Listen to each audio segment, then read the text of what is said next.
আপনারা দেখছেন Assam prime news 24x7 খবর পড়ছি আমি সুস্মিতা। বুধুরাইলে অসহায় মহিলার পৈতৃক সম্পত্তি দখল ও প্রাণনাশের হুমকির অভিযোগ। প্রশাসনের কাছে ন্যায় বিচারের আবেদন পরিবারের।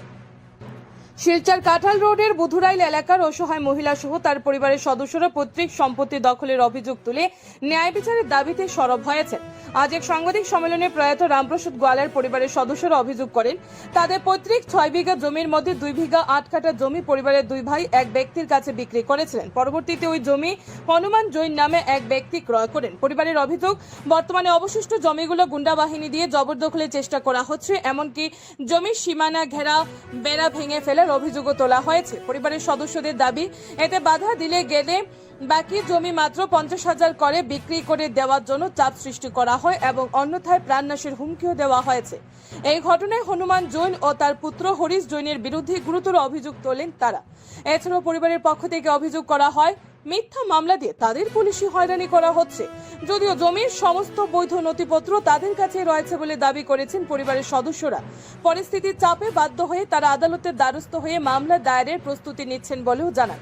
সাংবাদিক সম্মেলনের মাধ্যমে তারা আসামের মুখ্যমন্ত্রী হিমন্ত বিশ্ব শর্মা, পুলিশ প্রশাসন, জেলা প্রশাসন এবং শিলচরের বিধায়ক রাজদীপ রায়ের কাছে প্রাণ রক্ষা ও ন্যায় বিচারের আবেদন জানিয়েছেন। Bureau report, Assam prime news 24x7।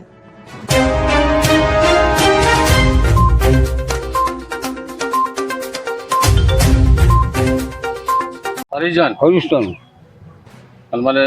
আমার ছেলে, আমরা দুজন ব্যক্তি কাজে ব্যস্ত না, সুযোগ আমার আছে কাজ অবশ্যই করে আগুন লাগাই জান মারি দিলে কাজ মান যোগ করে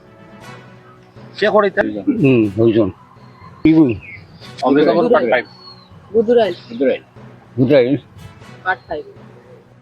ভাঙি দিছে, পিলার মারে।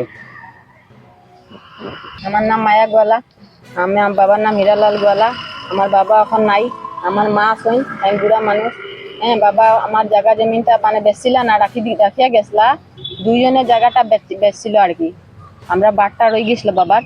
এখন হনুমান জেনের কাছে 2 দিন গেছিলাম আমরা, যাওয়ার পরে তারা কইছে 50,000 টাকা করিয়া দিমু, সব জায়গাটা আমরা দিলাও, আমরা দিছি না। হনুমান জেন হরিশ জেন তার ছেলে, হনুমান জেনের ছেলে। আমরা দর ধমকি দেখাইছে, মানুষ পাঠায় 50,000 করে দিলাও, আমরা দিয়ার জনপতি আমরা মানছি না। আমরা জায়গাটা দখল করার লাগি আইছি, আমরা জায়গাটা বেড়া দেওয়ার লাগি আইছি, বেড়াটা ঠিকও দিছি। দেওয়ার পরে দিন আইয়া দেখি বেড়াটা ভাঙ্গিয়া ফালাই দিছে। বেড়াটা ভাঙ্গিয়া ফালাইয়া এখন বালি সালি ফালাইয়া জোর জবস্তি করে মানে লইবার চেষ্টা করে, আমরা দিতে চাই না। তবুও এর পিছিয়ে গিয়া পুলিশ কেস করছে। পুলিশ কেস করার পরে আমরা কালকে কোর্টে গেলাম। কোর্টে গিয়া দেখলাম, থানাতে গেলাম, দেখলাম আমরা উপরে কোনো কেস উইস নাই, কিন্তু তবুও পুলিশ পাঠায় জোর জবস্তি ডর দেখাইয়া।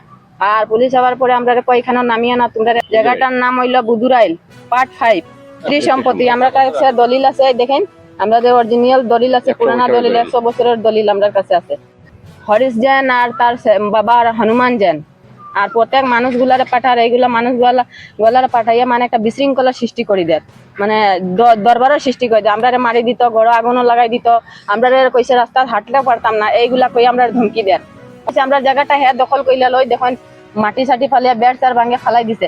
আমরা কাছে ফটো আছে, আমরা যে বেড় দিছিলাম ফটো আছে আমরা কাছে, ফটোটাও দেখাইতে পারবো। আমরা দখল করে তার কাছে জায়গা, তার না খালি 2 জনেই জায়গা বেছে, আর আমরা জায়গাটা রয়ে গেছে 5 জন, 7 জন আছে আমরা বাবা, তারা ভাই, তারা 7 জন থাকি 5 জন মানে রয়ে গেছে।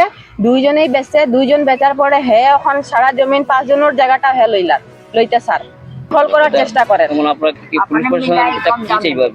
পুলিশ প্রশাসনের কাছে আমরা কালকে গেছিলাম, কিন্তু কাম হইছে না। আমরা কালকে আবার যাইমু, ন্যায় বিচার লাগে। আমাদের ওই যে রাজদীপ রায় মহাশয় আছেন, তাই ন্যায় বিচার করিয়া দেন। এরপরে রূপম সাহা স্যার আছেন, তাই নাইয়া এই মানে দরবারটা যেন না হয়, ভালোভাবে মীমাংসা হয়ে যায়। এই কারণে তাইনোর কাছে রিকোয়েস্ট আছে আমাদের, যে মুখ্যমন্ত্রীর কাছে আমরা যেন ন্যায় মানে বিচার জানাই, যে আমাদের কাছে আছে ন্যায় মানে বিচার আমরা চাই। আমাদের